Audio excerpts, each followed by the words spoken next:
Taja B, Taja zdravo. Zdravo.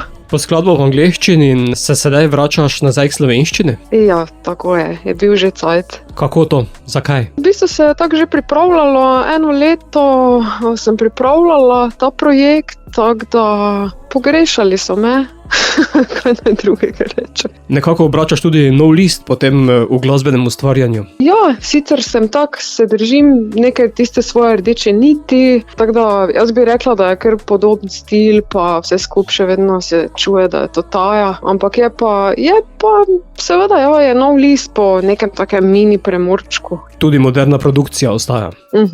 Ostaja. Nova skladba je naslovljena Luna in plima, glede na naslov bi rekel, da gre za neko privlačnost. Ja, sem uporabila v bistvu to simboliko, sicer se ne spoznam ravno preveč na fiziko in te zadeve, ampak tako čisto po kmečko, ne, v bistvu rečemo, da luna vpliva na vodo in tudi mi smo v bistvu sestavljeni, ne, iz 0,5% vode, tako da gre za to neko magnetno privlačnost, ne, med luno in med vodo, ne, kao plima. Je videti tudi to v videu, kjer si tudi na lune?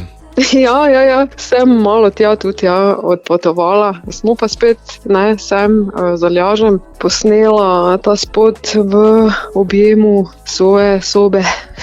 Enostavno. Videti pa je, kot da si na drugem prostoru. Ja, točno to.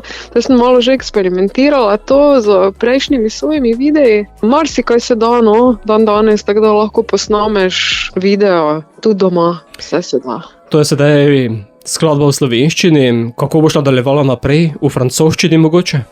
Ja, to bi probala, ampak finta je v tem, da znam lepo izgovarjati francoščino, ampak je pa ne razumem. Tako da najbolj blizu slovenščine mi je bila angleščina, tako da mislim, da bom ostala kar pri slovenščini.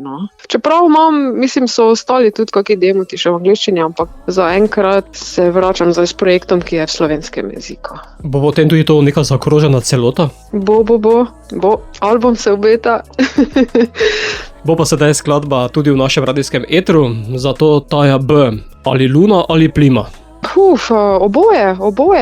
Malo lune, malo plime.